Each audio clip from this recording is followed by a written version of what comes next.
Tapu ki he awhia toa maf. Tapu ki he whanau a hoeki. Tapu ki hata he whanua. Tapu ki he tangata iki whaiwhikau. Pea moha a whalunga tonga. E ki ngai tūnga ko tō pio ku tāu ke whai ano whatapua. Tāu ngata pe he ia tiki maa tolo whai tō. Tā pe mu a whainga maare ko ni ke whawhawhonga to hatatari ke whia tai lot maa whana ke he lau maare ko tō pe. O ke anga maheni he mea whakawike mai ki homo po kalama mahe wholofola. Pea mo e siasi au whit teu atu ki ha ere mai a tau eiki. Ka lotu ia pa mo e whatawang e hoko e mahe wholofola e hoa koeni. Ko ha tāpua ki e ke te tau tolu. Hoko ia ko ha koloa ke tau kumuni. Lo tonga ai whakatau au tau whai taimi ki I taniti. Tikai ke tau hoko atu ki he ako anga e hoa koe ni. Tuku mua ke tau kamata ake halotu, pia ku whawhi atu ki he whaiwhikau. Stephen Fine, te aupa ke ne kātaka o tataka ki tātou I halotu. E tau lotu. E atua mafi, mau whamalo I he hoa koeni, mau kau whatahai ko ho o kau ta mau eiki, ke mau talatala noa whekau aki pia mo o wholwhola. Koe mau lotu ia e eiki ke haere mai o kau mo ki mau tōl. I he mau lea mo e mau whakaukau. Pea tu ke hoko e wholwhola ai a Fiona. E ao ngai a kia te mau tōl, ka e pehepe kia te mau tōl. Te nau whanongoa ai wholwhola I he hoa koen. Mau whawhetai peho o kau mo ki mau tōl. Pea koe mau lotu e ki hoko peho o kau mo ki mau tōl I ngā whai whatongia o mau whai. I a sisu ko ala ko mau whamoi. Amen. Amen. Ai te whamalo ki he tātai whaikau, ko e kamata lerei a tau hoa koe ni a kia lotu koia. Ea tau whanonga mai whokeni he kuata whoou, ko e kuata hono tolu, pia ko e resone at pe ni hono ua, ai o e kuata koe ni. Ko e ulu whoki o e resoni o e weekendi, pia ko e resoni hono ua ko pehe, ko ha aho I he ngāu e whawhaiwhekau, pe whamisinare a sisu. Koe e tau veste fito, ves lauloto o to ia pe me he tohia maake, wahe ulu aki pe me vesi tahafitu, tu pe mo ke ulau atu. Pe he sisu ke te ki naua, mo mui mai ia te au, pe te ungahu ia ki moua ke mo tau tai tangata. Ki lawe no noa peka ki I talamuaki pe ko ki talateu e whakaukau pe te toku atu. Ke mo whai mai no whaloloto e whakaukau pe me ngahi a haotaka. Rengo tau wakai ai ki he ngahi kosperi ko toa e wha. O kunau tohi ko toa peo whekau aki pe mo sisu pe mo e kamata o ene ngā ue. Ka I he whonga kehe pe o kunau o hange ko e kawate tau sio ki a Mātiu. O ku tohi a Mātiu o whekau aki pepe mo e ui o e kaua ko ngā. Ka e lawelahi ai a Mātiu ki he malanga sisu na whai he mo ngā. O pau te tau sio ki a luke. O e mea ta tau pe lawe a luke ki he sapate na I he ngahi whare lotu ai a sisu I Nazaret. O whai ai a ne malanga. Pau te tau wakai ki a Cosperio Sione. Mea ta tau pe a e ui e sisu a ne kau a ko ngā. Pea nai lawe ai a Sione. Ki he pono ngā tua sisu ki he mari na whai kena I kāreri. Na ne whai ai e ne fofua mana. O taimi kau ku tau sio ai ki he Cosperi na tohi e maake. O hange o ku I kai ke wha tohi lahi a maake ia o whekau aki pa mo e wholofola, mo e mea koe na rea ake sisu. Hange o ku tohi a maake ia o mei whakahama e ia ngā ue koe na whai e sisu.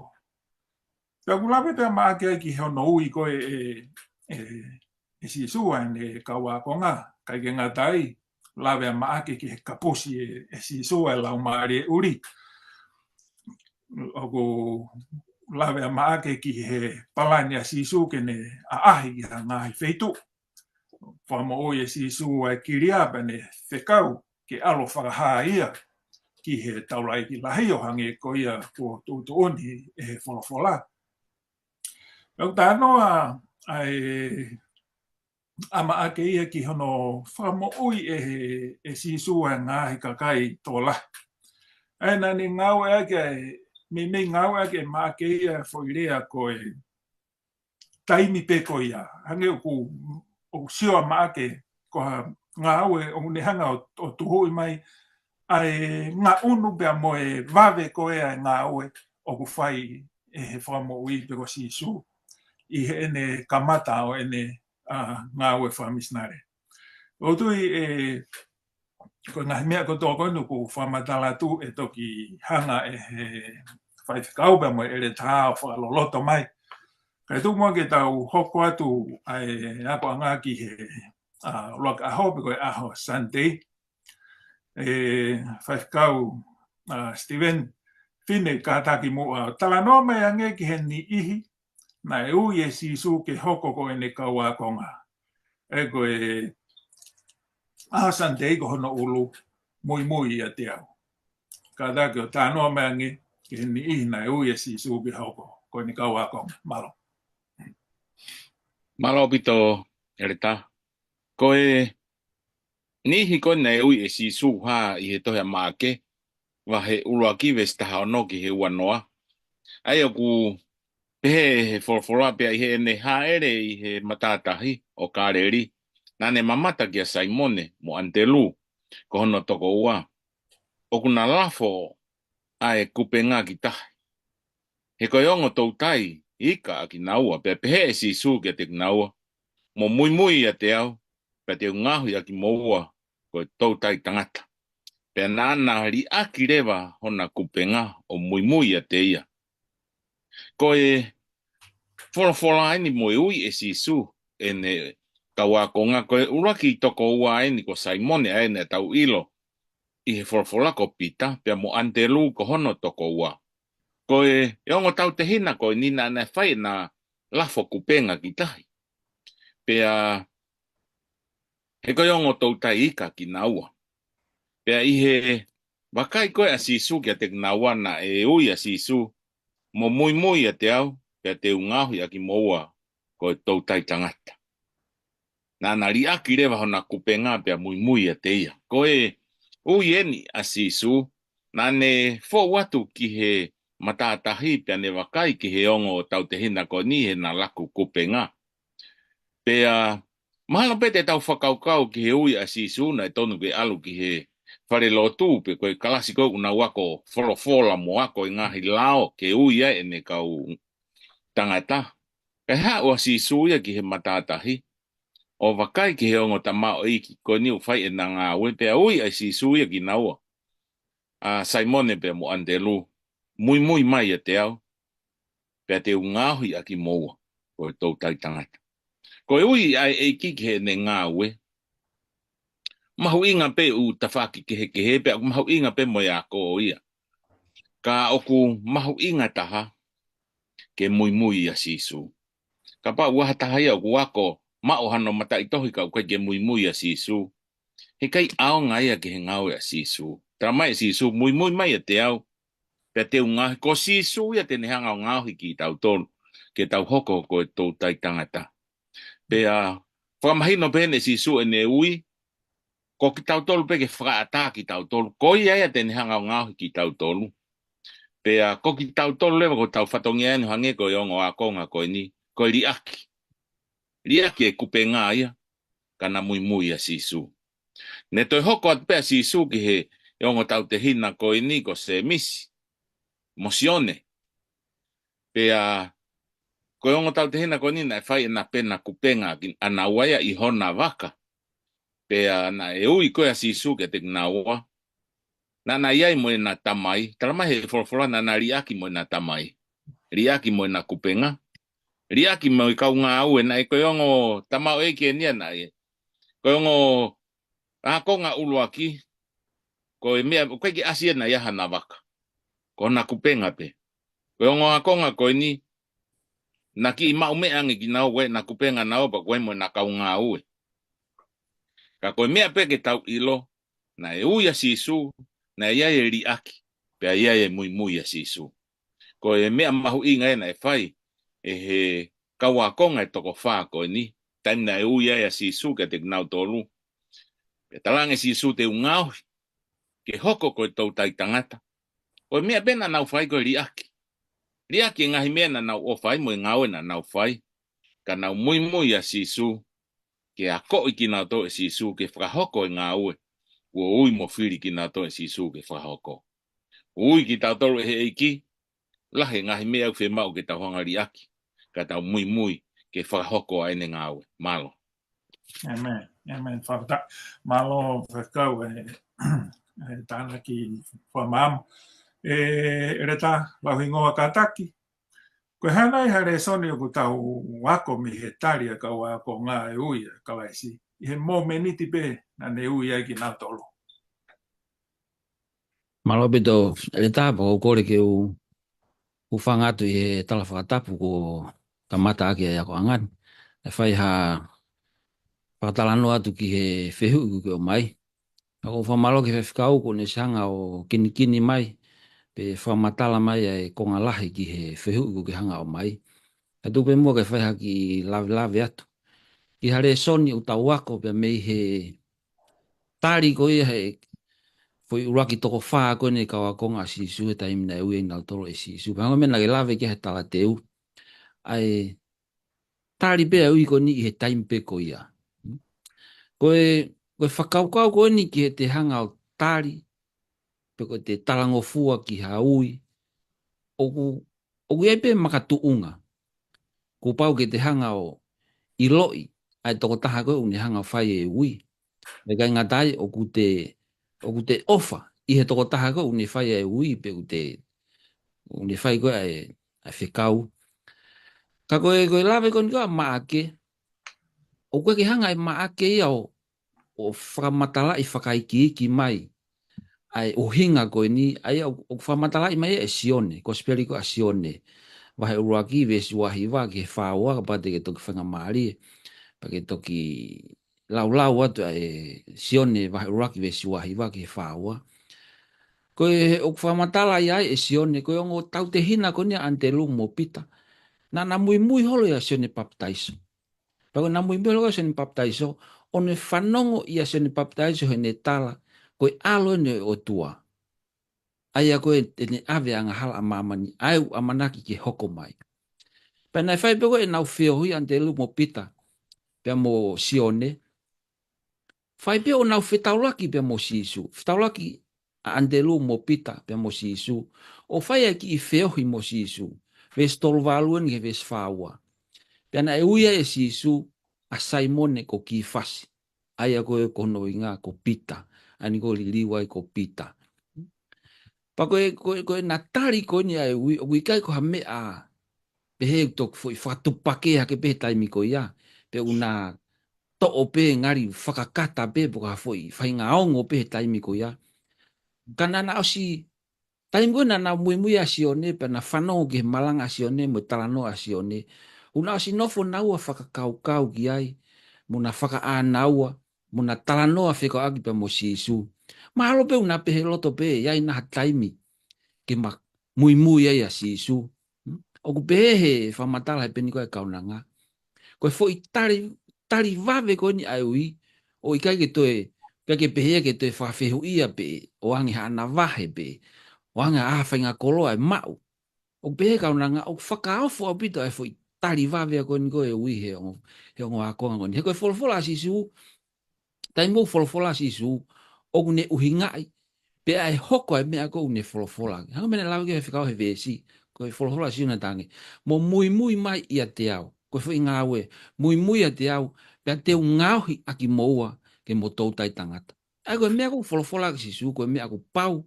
Pea ku uhinga sisu ke mea une fola ki pa ku pau pe ke hoko ai mea une fola. I ka ngata au te lawe pe ka nanga pe na ia o ai fai nga ivi ta ki e kina ta e we ia i he taimi ko gurea mai ya sisu. Na ikai ko ha na ikai pe ke tanga sisu ia fa matala lo loa ke mo mai mui te au kai ha mo ha ikai. Ko mea na ne fola ki o ai e fa hinga o ngoi ai pe wai fa nga malo ia ke ni hanga toaki mai hata. Na ikai fola ta sisu ia sai tuku homo kupenga, tuku moe waka, ka mo mui a te au. Na keke fola pehe ia, na pehat pesi isuia, mo mui mai a te au. E tuaire vai ke mori ake kupenga o mui a te au. Ako mai e whakaukau, le tā i he konga koe ni, ai whehui. Koe hae mea kua ui mai, koe hae mea o whe mau ke tau si aki. Ka tau mui ki he ngā ue a eiki, po ke tau mui whae ngā eiki. O kehe whoke anga ho tau ui. Ko hang mene alawe ke whewhekau ane nai ko ki nau tolo ka whewhekau pau ke nau o ako. Pea ko hiri ko e ako pea toki ui lewa he konferenisi pe te na mau hasiasi ke nau tahi ngau.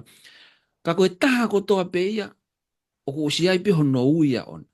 Ko tuku paa pe ke mui ki he eki o si ai whatongia ia o si atu he eki ka koe mo e ui ki a te koe.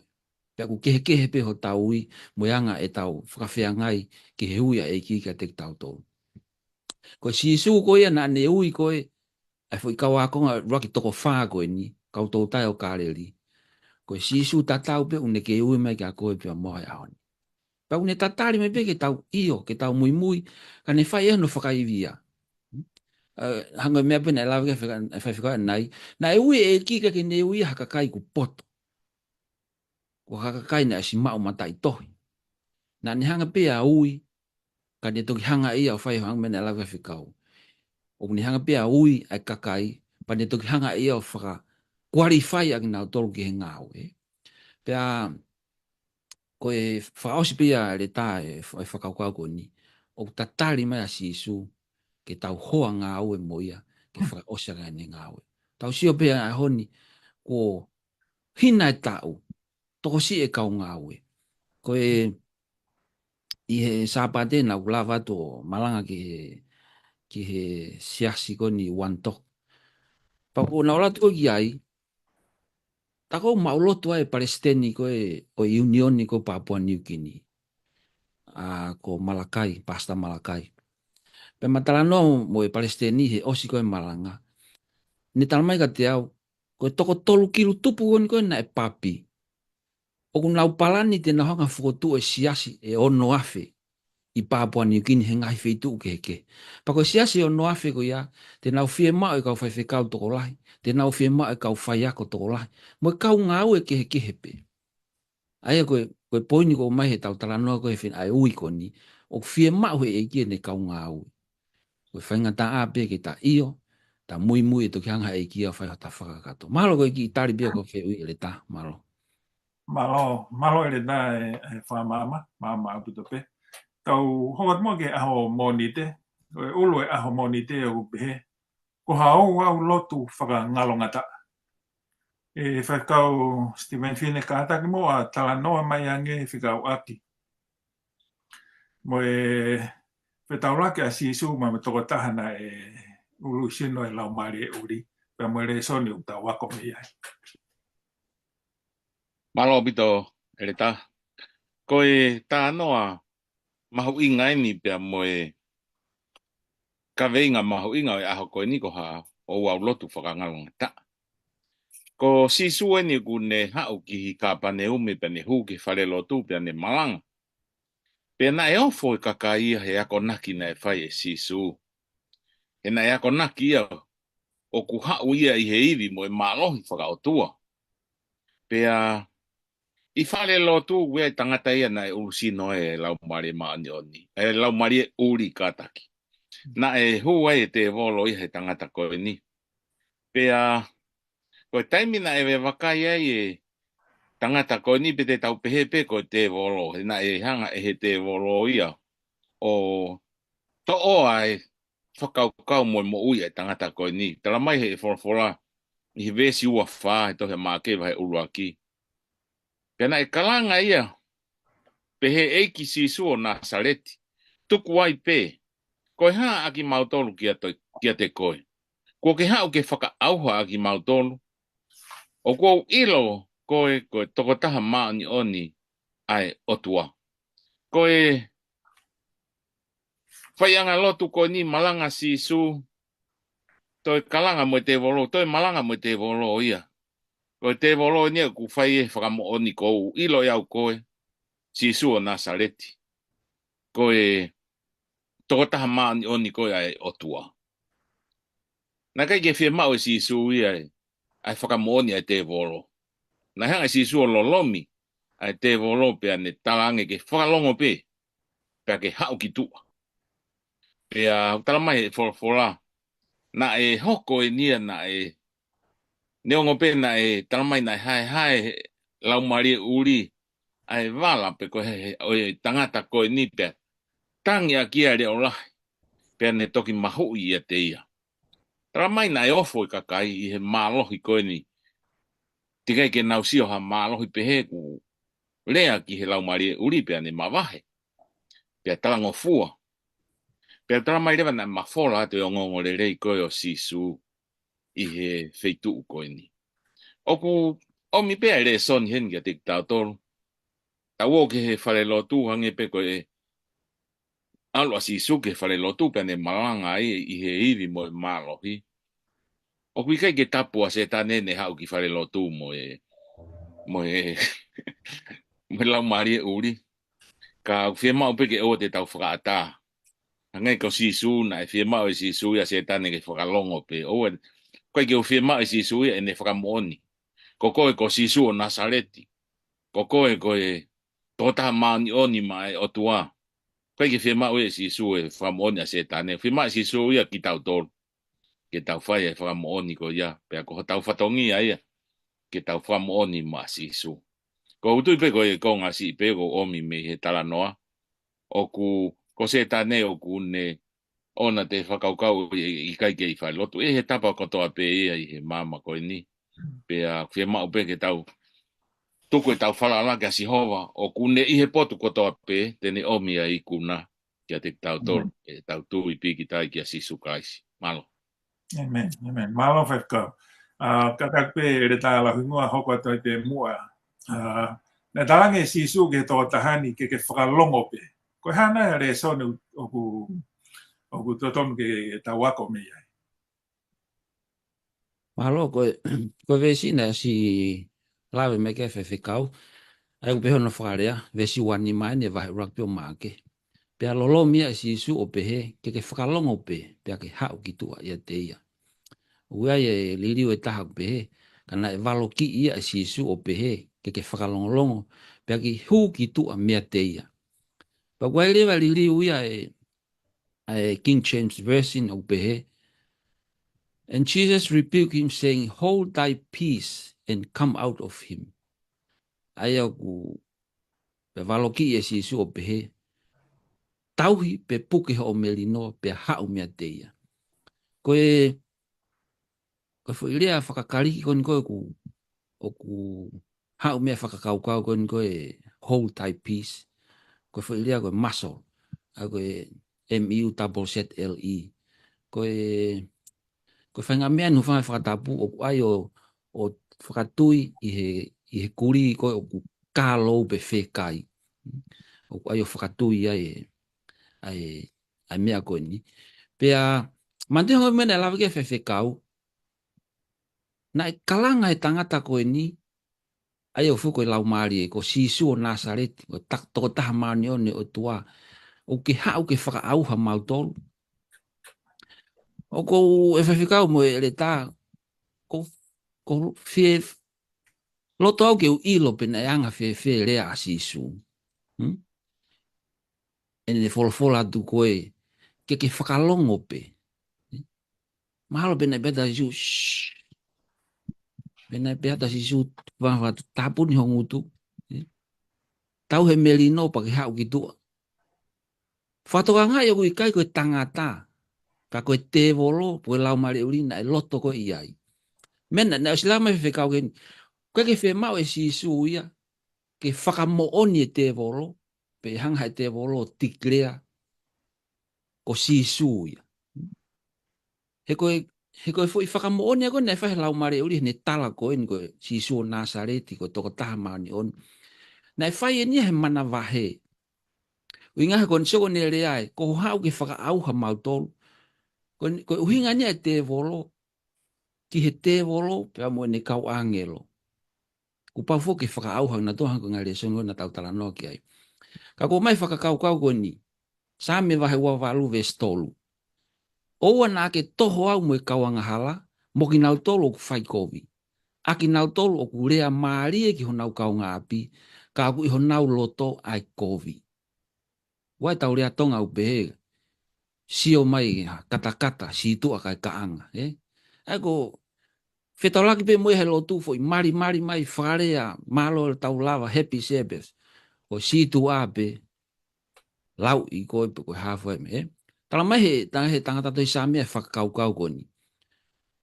Ai nei whahe te volo, koe whakamooni ko ni te volo. Neongo na le tala koe aloe o tua koe toko tahamani oni. Ka aku kei te volo pe te volo ia. Aku kei loi pe ia, aku kei kākā pe ia. Neongo e ne i loi ko sisu koe aloe o tua. Pa koe mea ni, o tau whihi ai. Ko ne whai kovi mai pe hataha. Ko ne whai mai pe hataha ha mea ka tau tolu o koe ke tau moeanga e tau mo ui. Whakaristiane. Ko mea pe o tau whai ko tari atu ake mea keke.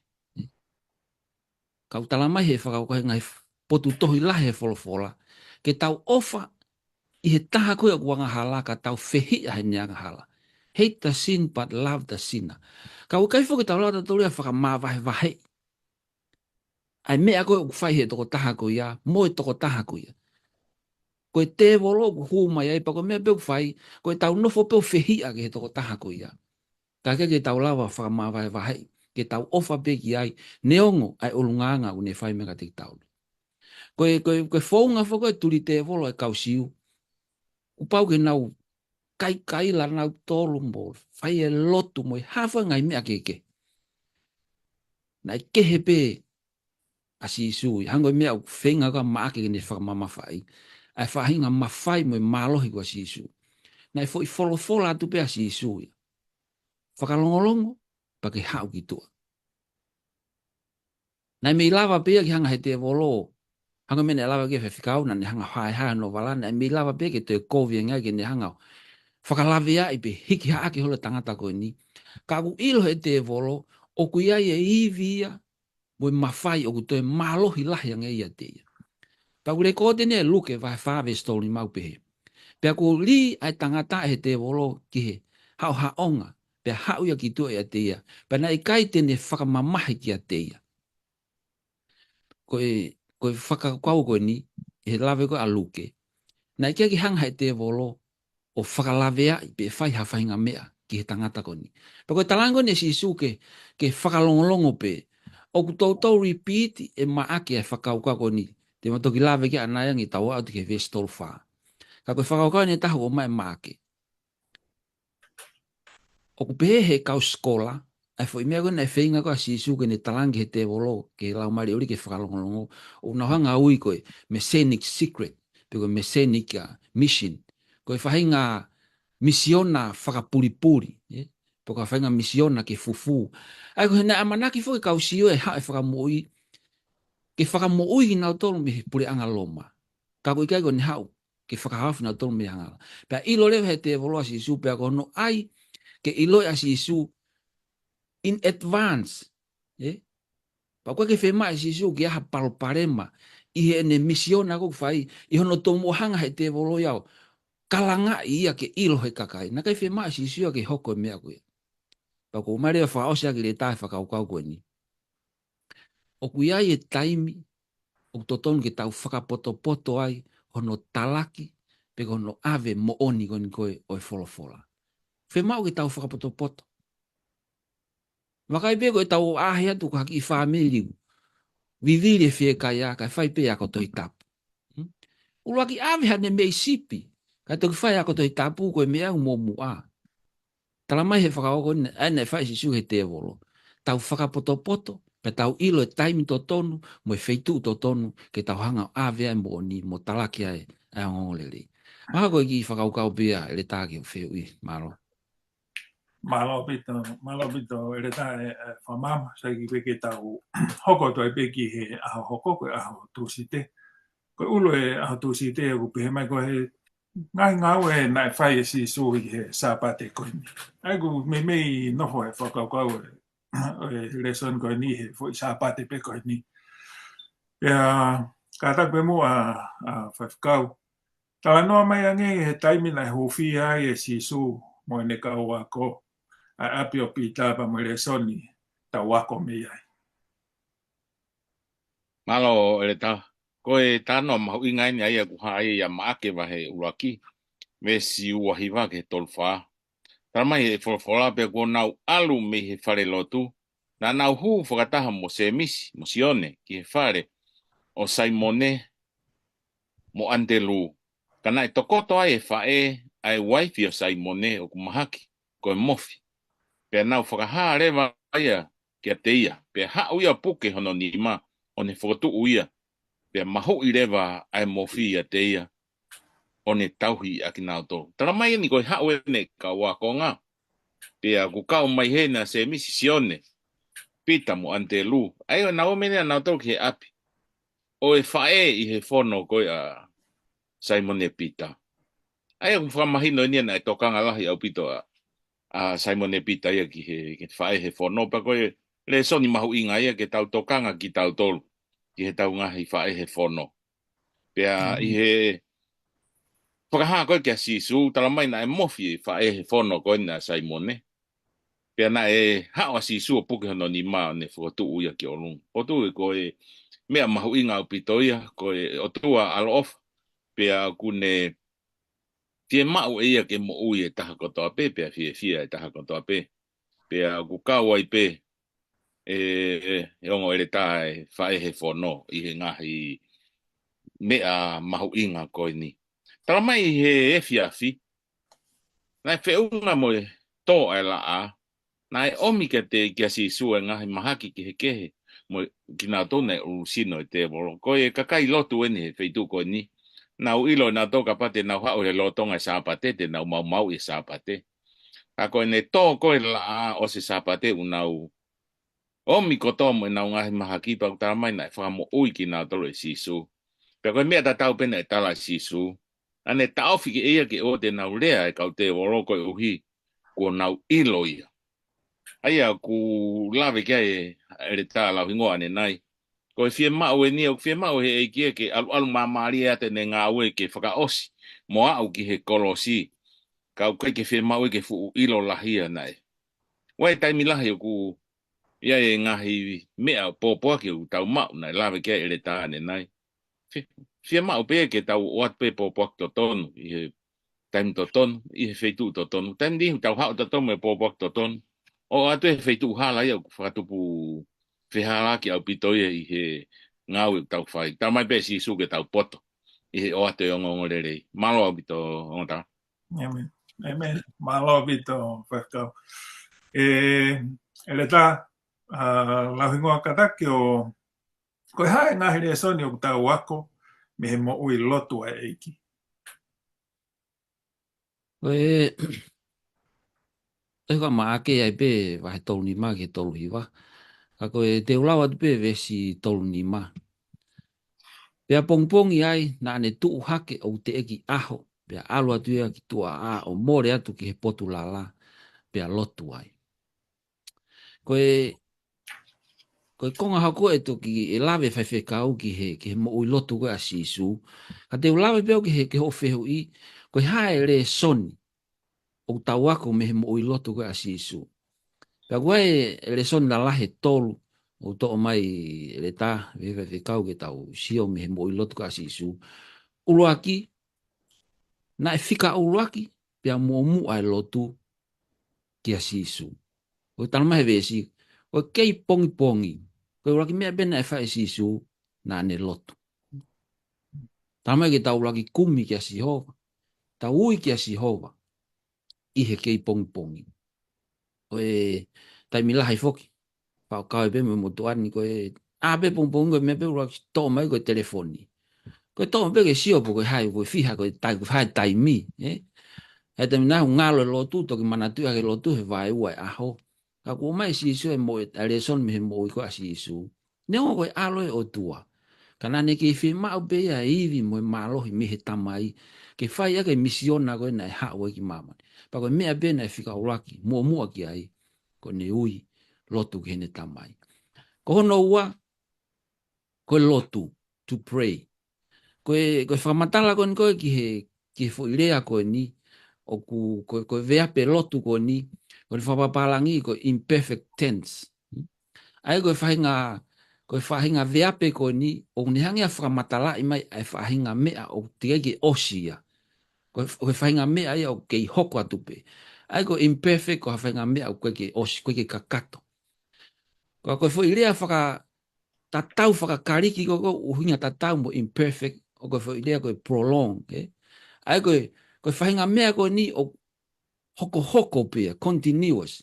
Aia koe whamatala koe kono hiki koe maake ene pehe koe alu koe asisu ke lotu i imperfect tense. Koe ngāwe ni asisu oku hoko pia. Koe mea ni oku whai pia asisu i he taimi koto ape. O koe ke pehe ia koe ne fo i lotu whaka osi eni. I hanga koe ne tuu koe i he setesi. Ka koe mea pe nia oku whae si isu i he taimi koto ape. Pe aku hoko ape o kai pe ke ngata ia. Tala mai rewa e Paula. Ia ulak te sona ka wahe ni mawe staff itu. Lotu ta e tuku. Aia koe mo ui lotu. Koe mea ke whai maupe. Koe mea ke ulunganga aki. Koe mea ke mo ui aki. O ki kai koe lotu ke toki whakasapate pe. Pe koe lotu ke te toki. Ui pe si isu ke mo ui he taimi koe u te toa ki he whai ngata. Tala mai Paula, tau lotu ta e tuku. Lotu whai maupe. Pea koe le son lewa no tolu, le tāpea me he mo ui koe asisu, mo ilota asisu. Tala mai na ane aluia ki he potu lala. Na e aluia ki he feitu o ku mau nganoa. Na e aluia ki he feitu koe ke te hataha iai. O ku kehepe taimea kou tau whakataha i koe whamilia siasi o tau lotu whakataha i saione pe tau lotu whakataha i haapi. O ku kehepe lotu whakataha pe ia maonga keresi. Pe aku kehepe hoto taimi o kita whakafo itui ke te lotu ai ki he eiki. Pa koe mea nei whae si isu. Na ne lotu pe mo nei kawakonga. Ka taimi ne kei pongi ne kei hengi. Tala mai na e uhu toko taha pea lotu toko taha pea. Tau ilo pe taimi tau ai, kei pongi, kei longo noa e whanua, o koe whahinga maafana pe a kita, e taimi te tarano ai ki eki, e taimi kei longo noa ai, pe he moko koe pongi. Pako le son pe e tolu, e ta, ko toa mai mi he moia si isu, koe uluaki, first and foremost, lotu ki eki. Ono ua, koe mo ui lotu, pe koe tolu rewa. Whai maupe o pe na atukua taimi. Malo. Malo bito ere tae whamam ai whihui. Tau hoko tunki he aho hoko koe aho pule lulu, ku pehe ai ulu e aho pule lulu, koe whakapuri a sisu e ne ngā au e whamisnare pe koe ngā au e whakawhaiwhekau. E whaiwhekau, o mahino mai ke te tau tolu koe toko taha lotu a ka laisi. Whatanoa mai ange ki he tau mua, mo mahu inga ai lotu ki he karistiane. Malo bito re tā wea e la wea e toko taha pehe ka pau te tau lotu lahi te tau malo hi lahi. A lotu si isi te malo si isi. Pea ka pau kai ke tau lotu. Kai ke tau mau. Ha malo.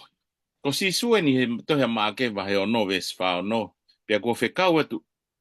Aki nau tolu na e aluia ke he mo unga ke lotu ai. Ko e mo ui lotu a si su i he tohi aluke wahe o no ves tahaua. Na e lotu pea si su ia o aho. Pea koe aloe ni o tua i he nei mamani whepaki mo ngā hi paroparema. Mo ngā ue lahi na hiri hono umake fua. Ke hifo pekia i he kolosiko hi ngā. Ko ki tau tolu. Pahinga au tangata u tau whaiang hala ke tau mau ai mo ui tai ngata. Na e whemai si sue ke mo ui lotu. Ke ne mau ai iwi mo e malohi whetutaki pea mo e ne tamai. Pea ka pau koe aloe ni o tua whemau ia ke mo ui lotu. Fefe hake a tau tolu. Pahinga o tangata. Pea mahu inga ia ki he karistiane ke lotu. Nai lotu asi su ia ki he otua ke ne malu. Whalau maari e ke ne tataki. A e ne kawa konga ke nau taha pe. Pea whakatapui ki nau tolu ki he mooni. Koe lotu mahu inga ene asi su ia sione wahe taha fitu. Pea nai lotu asi su whakamahino pe. Na kegi e lotu pe asi su koe uhi koe kawa konga. Kana e lotu ia koe uhi ngako ki tau tolu foki. E koe lotu asi su ke i kai ngata pe he kawa konga. Ka ko ki nau tolu kotoa pe e tui ki he popoa ki koe o atu he kawa konga e ko ki tau tolu ia. Pea ku mahu inga au pito pe. Ka pau pena e mahu inga eni ki a si su koe alo o e otua. Fefe hake a ki tau tolu. I he whanonga, i ha mama u whonu parparema, whonu i anga hala. Pea u tau whepaki pea moe whiri. Te tau mau pe i kuna i a kalaisi. I he mo ui whaalotu. Pea whia mau pe ke tau lotu lahi. Malo. Malo pito, ma pito. Re tata ki o wanga whewhea e hanga e he karistiane o la langa e ne mo ui lotu. Koe ranoa koe ki he lalanga, puke lalanga. Ko tui ko tau, na tau tupu hake pe tonga tau sio he. I he ngā ue koe ni koe ngā ue lahe apito whahe ngahi whae, puke kakai whewhine. Hono lalanga koe whala. Ka ki mua koe ke lalanga e whala, upau ke ora ki tō e lo a kau ia. Tō e lo a kau pia tupu la lahi. Pia tā rewa lo a kau, kono tā koe au mai o tō o rewa e talatala koe la lo a kau. Pa ai o whakataka inga o haka. Pa kone haka koe pia tō hako tawa ke moa. Pa kone moa koe pa ai rea whakavilo vilo. O hai whakataka inga o tau. Pa kone moa le rei koe pia ku tō hifo rewa ia haalo la lo a kau ke hanga tonu pe mafolofola. Pia ai rewa whakataka inga. Ai foi takainga lo a kau fola habito. Pia ai rewa tuku. Pako taimi koe ke tō mai koe ke lalanga ke whala, ke lalanga koe whala, o tō mai lo a kau o tohi. Ai ko tuhinga tohi ko ni ko no, vahe lai lo a kau koe hae whala hei o kwhie mau, ki he whala koe o lalanga ki. Pako lalanga koe ni, o koe ke pehe ke lalanga pehe aho e taha, tu ke heka pau toko lahe kau lalanga. E lalanga he aho e ua tolu, alpeo la wiki. Pea toki lava, o mau e whala ko ni whafu ofa. Ka koe lalanga ko ni pau ke ngake lai loa kai tolu wha pia to tānaki mai pe ai lalanga ko ni ki he lahi o e whala ko ia o kwhia mau. Ko ni mau ko iau te sio ke ai o whakafu ofa. Ai ni mai kau whiwhine he taimu nau whae lalanga. Ka koe whehu i ko ke hanga o mai. Wanga whewhe a hano lalanga e tau mo ui lotu. Koe whakaukau ki he ni, koe kamataanga koe lalanga mo ui lotu. O kamata meha mo ui ko whakatau mala. Meha mo ui ko ne hanga o taria e iki. Aia koe taranoa koe o e tangata tūtū i. Koe konga kere le rei ni ku tō ki ai a tenga pea mo ui. Ai o whakawhihoanaki pea ki hono taimi ko tō ai he kau whewhine po koe kau tangata e fulo a kau ke mo ui. Pea kamata rewa ke mo ui e fulo a kau. Pa koe toko taha ko whakato mala ne mui o tare e ki. U kamata rewa mamari ke ne hanga o si aki atu a ene mo ui motua. Whakatata ea koe taimea ku to'o ai koe tūsi me lalo kau pia to'o e talatala koe lalo kau. Kamata ke tukutukuange atu e ngai ulunganga motua na ia e mo ui motua. Hoko mai rewa e whakakau kau. Ai ko talanoa koe ni whawhikau mo le tā. Ko tau tolu peni. Hena keke tau hanga tonu mai peo mo ui lotu. Na tau tupu hake whanau talavou pe tau fou mai ngai vai hala talavou. Pe tau toki au mai ke tuunga koni. Ko taimu te whatomala ai. Pe te hau ke eiki. Kamata ke te whakahawai wholofola. Lau pe haki vese taha mahalo he taha pe he wiki. Kamata ke whai eki lotu pongpongi. Te aha pongpongi whai ki lotu. Ika ngata ai. Kamata ke te ki asi i saione mau lotu. Tua taha. Whai pe koe kamata alua e whanonga mo hae aho. Ku hiki hake te lau wholofolao. Lau e fwoi wahe taha he aho. Kamata rea ke whai lot pongpongi, i he pongi mo e fiafi. Whai mo e lotu whakawhamiri. Koe kamata ni koe, ai lalanga koe e mo ui lotu. Hange koe ko talanoa koe ki no lalanga koe e whala. Aha ubeki ha taimi, u te mau lotu, i he hoa lotu ko tape ngai maa keresi ko tape e lotu. Pa koe te mau lotu ko ia, ko o mai rewa hatoki i lakanga, mo toki i whatongia he lotu. Aia ko no whakatahataha i kotoa koe ngahi mea koe ni, ai te lau wholofola, whai e lot tau maa mo e lot whamiri, tau he maanga keresi, maa mo e lakanga he siasi, ko no lalanga ia e te mo ui lotu. Pea te kakare vai mi he stepu ki he stepu, o au ki ha taimi, ko hoko e ngahi mea koe ni koe toonga mo ui pe au kita. Hoko e ngahi mea koe ni, ko hoto ulu nganga pe au kita. Pa koe whakakaukau ia, e le tāgo o mai, ki hanga koe lalanga mo i lotu. Ku pau pe ke te alu me step ki he step. Pe i he tokoni e lau maari i he loto koe ko whatomala, ku pau pe ke tupure kina e ne mo ui ana. Pe neongo pe koe ki hataha ia, e maa oni oni, ia, o he tuunga kuia e ki, ka koe step ia, o ku tau alu ai pa me he tuunga, o e mo ui na te iai, o wao ki ha tuunga. Hange koe whala koe na ulau osi hono lalanga, te sio ki aiu whaafu ofa. Pa koe sio mai a mamani, ki he kakai koe, o ku nau mo ui lotu, mo ui a ka sisu kalaisi. O ku ikai ko nau tolu, ka koe eiki, o ku hāte ati nau tolu, pe o ku nau whaafu ofa. I he wakai mai a mamani, i he tangata, o ku nofo ki he eiki. Malo. Malo mo o tangata e whamama mai. O te ku o mai e tau tolu ki he awha osi o ako anga wiki koe ni. A to pule lulu pa kono ulu o pehe. Te kai lava tauhi ha wha puli puli. E whaiwhikau ka daki o tala no mai ange ki he wha mo ui e si sua kiria. Pa koe haere soni o kutau wako mi ai. Malo pito rita. Ai whihe ui pia mo e kaweinga maho inga o e aho ni. Ai aku pehe e kaweinga. Pe te ke lava o tauhi a whakapuri. Ka koe tala noa nia ki he tangata kiria koe ni. Na e hau ki a sisu. Tramai he tohi a maake wa he urua ki ves whanoa. Pea na e hau ki a te ia e kiria, na e kore ki a te ia. O tuulu tui ki a te ia. Mo ne pehe ki a te ia. Ka pau, koho whina ngalo o kuke whaafaka maau. Pea alo ofa sisu o mawhao atu hono ni mao ala ki a te ia. Pea ne pehe ki ai. Ko hopulo tō ia ke maa koe. Pea kuo lea ia. Mo ne mahu i rewa i kiria ia te ia. Pea maa ia. Koe kiria i nia. Na hau ki a sisu. I he kuonga koe ni. Koe kiria na e whakamawahe i pia me i he kakai. Koe o ku ikai ke nau kiria. Nau nofo he tua a koro. Nau tui e ngahi wala mahai hai pia nau kaila ki a rea koe ni. Ta e maa. Ke tala ke he kakai oa te muofi mai he koe kiria ki mautoro. Ka na e whanongo i kiria ia koe ni a si sūpea mo ene ngahi mana. Kai ke te ia ha amanakia ki a te ia mei ha feitu. Ke whamo uia ia. Pea koe ne amanakia ni o taha pe. Pea ne hao. O ne tala ki a si sū. Tulu tui ki a te ia. Pea ne pehe kapau koho whina ngalo.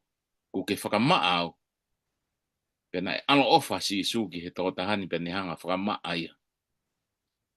Koe tu ni koe i he tohe a reptiko. O ki kai ngofua ke ala hataha ia ki hakiria.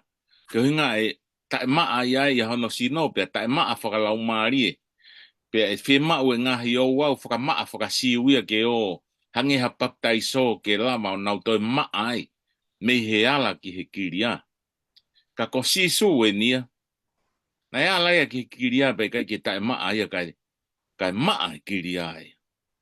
Pea koe lesoni mahu inga e nia ki a sisu, ta wako ai he tohi koe ni a maa ke, pea moe ngahi kosperi ke he. O tatau pe wala sisu ke he maha ki, pe rea pe ke he maha ki, o mo ui pe ia. He ko sisu tatau pe ne ala ki ai mo ne folofola mai, pe tatau pe mo ne ilangi o folofola mai ki a te tau tol. O kei tatau ai pe ia. ki he ne fai wha mo ui nai mo ui ai kiria koe ni. Pea talai pe e si su e mea koe ni ke whakapuri wakai, o ua na ke rea ki ha taha. Ka ke alu o whakahaa koe ki he taula eiki. Mo ave ai ngahi mea nai whekau e Moses. E talangi heni e si su o te ke toi tala ka taha mea nai hoka koe. Ka ke alu ki he taula eiki pea ke whakahaa koe ki ai pea ave mo o whei lau.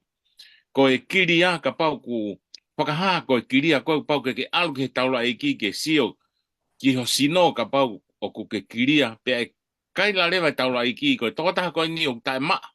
Pea koe te mawahe rewa ia mei he mihoto whamiri o alu. O nofo mama o he tua a koro ko hinga ko kiria kita. Pea ka pau rewa te toe maa. E toe vilo mai pe ke feitu ta tau ki he taula iki. Ke toe tala e he taula iki. O ku te maa. Pea nei alo ave ne. A ene fei lau. Taimpo nei osia e fei lau ai toko taha kiria ko ini. Ua ngalo ia e mea nei talange sisu. Alo e toko taha ia tala ke he taha kotoa pe mea koe nei fai sisu ki ai mo no whakamo ui ia. Aia koe kaweinga ia, oi aho ni, pete ke lava o puke ha whakapuri. Koe foi whakapuri koe na e tala si suia ke he kiria. Ikai ke lava he kiria o puke foi whakapuri koe ia. Pa wai pe taimilahi o pehe. Koe ngau e eiki ke tau mo ui. Pai ngata ai ke tau hanga whakapuri ke tau tala ia pe mo ui e hangahi lau maari. Pe a kotui koe mea mahu inga pe ia pe me he tala noa koe ni, oi kiria. O ku omi he tau reso ni ki a te tau tō. Malo api. Malo whaiwhikau, māma pito. Ere tā noa mai ange ki he nai a kalaisi ki he kiria, ke ua nā tala ki he kakai ko sisu nā ne whakamo ui e ne kiria, ka mwere soni o ta wako mei ai. Malo pito. Pea ko tui ku o si lawe me whewhikau e konga lahi o e whehu i. Ka ko tui au whewhikau mo re tā. Ka pau pe hoko ha mea pe ka kita. Kei peke te lava o ma puke, Ko tui pe koe kolo koe whonua ko mo mea mai mea i o nau maa whainga o lunganga koe ni. Ke lava o mata ofi e fia. Ka ko pā koe mea ne hoke he tangata. Ka koe mea ne lawe ke e whewhikau. Nei talange e si isu. Hanga tonu he taula iki o whaki ho mea o wha. Hanga koe nei tutu ne Moses e koe le vitiko taha wha. Makai o nage rea ka ta. Pea o kuhanga e maake o tautou lawe i mai whakakaukau koe ni. Ahono poupou i e si isu. Ai ako naki koe ni koe a Moses e ure kōti ka le vitiko taha wha. Ka pate i te whakamari pa ke laua. Maake vahe fitu ve se ngofuru. Maake vahe ngofuru ve stolu mwe wha. O kuia e ngai whakakaukau koe ni. Ka ia maake vahe fitu, maake vahe ngofuru, mo maake vahe tahaua.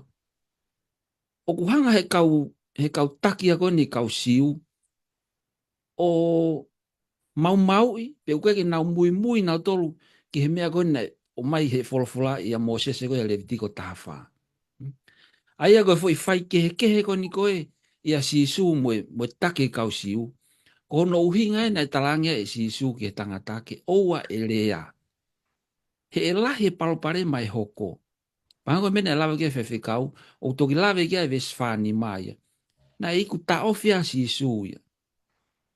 Ke oe alo au ki kolo e ni misiona. Pea niku nofo pe ia he toa wha. I tua pe i he tua a kolo. Kana ke ki au. Kono hinga koe kai whakaongongo i tangata ke mena talange si su. O ko mai e whihui ko ni ke whakaosa ke aho ko ni e le tā. E whewhikau. O kuanga whewhe e tau tokanga na tau hanga o whakawhainga tā iai ai mafola o e ngorerea e eiki. Ta tau e u tau pehe o ku tonu pe e tau whakakaukau. Ai mea koe nei hako ke he tangata. Na ne pehe pe ia koe mea lerei ke ne hanga o talaki ai ngā ue whakaafa mono whakamoia e sisu. Ka koe ne ilo ia ai uhinga pe koe pui tua na e taofia e sisu. Pako ne mai whakatokanga te tau tolu. Tokanga na ku tau hanga tau ngāwe ko ku tau whai o whakawhainga tā iai pe hoko ko hapalparema ki he ngāwe a eiki. Tau ki whakakaukau. Taimlahe u tau viri ki kihi peha tau foi mooni ke tu. tau fie mau pe ke tu e tau whakakaukau i hawhainga mea ai ngau e lotu. Tau tala mai, tau ki whanongo, tau ki waka i holo, e tau ilo koe hae mo o ni, pe tau toki whai lewa e tau whiri, pe tau toki move lewa ke tau stepu kau hoko. O tui e le tā koe ki uhinga pe ia na e nai a karaisi, ki he motu akilia koe ni, ke ki malumu i fopeo taritari ai pe tai mia, ka koe inga koe ni fu fia, na kei ke tene lava ta ofi, pe na hoko ai palo palema. Kai ke, na kai tuku ai, pe tuku ai ngawa e ki ka na ke hoko atu pe, malo opito. Malo opito, le tāpia malo whai kau, ai wahe le rei mai o e wholofola, du tawa mai ki he whausinga ko anga, pia koe peke he ere tāke ne de mua ha ki whakamā opo no ki he tau wako anga e hua koe ni, pia kātā ki o whakaosi mai a kai pe ha lotu. Malo opito. E ko whamalo he whenga maari, ulawa ki tau kau whataha ki whae ako e wholofola e uke ni. Whamabobo no apito pe, ne o silawe ke whikau he kamataanga pe tau ako. E whai toko whaa koe na e whofua ui e si suko ne kau apostolo.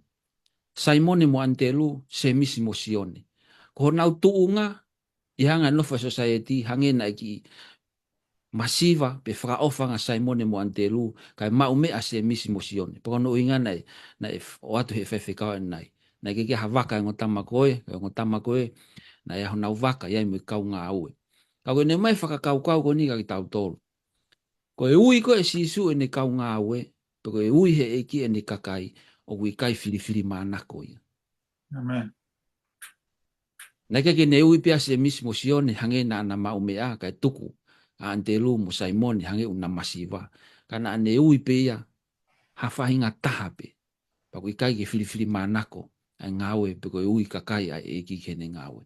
Koe whakaukau whakaosi pe, pa koe mea ia whakamamawhai a maaki he ui keni, hanga koe na ulawe he tānaki uluaki, kaki hanga e maaki ea o whakaiki mai, koe hana e hanga e sisu o ta ofi. Ai kalanga koe ni koe e lau maari uli. Na e whema e maaki ke mahino ka ki tau tolu, o kuiai e whahinga paoa, o kuiai e whahinga mawhai ia sisu, pau keke hamia e tene tae malawa o whai. Na e whakahaaki peha ne wholofo, ne fo i ui pe, mui a te au. Tala mai na nau tukuange mea kotoa pe, ka nau mui he eiki. Te ke lawa nei, pe te ulawa nei, o whai ai mui ko ia. Tae toi whehu ia, tae toi kumi uhinga, ui pea eiki, mui ake kotoa e mo ui. Pea tuku he eiki ke ne hanga take whanonga, he ko ia, uo ona e mea kotoa pe, o e maamani koe ni, ke tau lotu. Yo tua mafi, mau whawhetai koe wholofola, o mai ke mau wako pia mea i he wike koe ni. Mau whakamalo eki, koe langi tau mamao e a Fiona, ke hifo mai ki maamani o whai ho mau whakamui. E neongo na ke fōu i he whainga taa pia mo mamahi, o koe ke mau ausia ki mau tolu. Ana ke sio loloa mai ki ha aho, ke mau mao e whainga maarie, pia mo tala ofa, ai au mau nofo amanaki ki ai. Pai tā pekina mai eke ai kāinga whanongo, tā pekina mai whewhikau pa mo le tā, pai tūpe e whakatau katea, tūtui mo i tāna ki, i he wholofola ku whahanoa ko ne kina e haua koni. Pa mo more ai ke mau ngai tono no, pa ki tali mai lotu pa mo i huu a keni, i a sisu kalaisko alo, ka ko mau whakamu ui. Amen. Amen.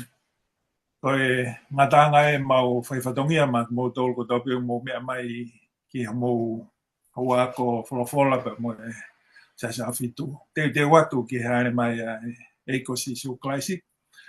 Tawang de mo mao ha wikelelei. Tau ato e whakawhe loto mawhana i be ki he mo po kalama a kore soni he wike kahau. Ka mo mea.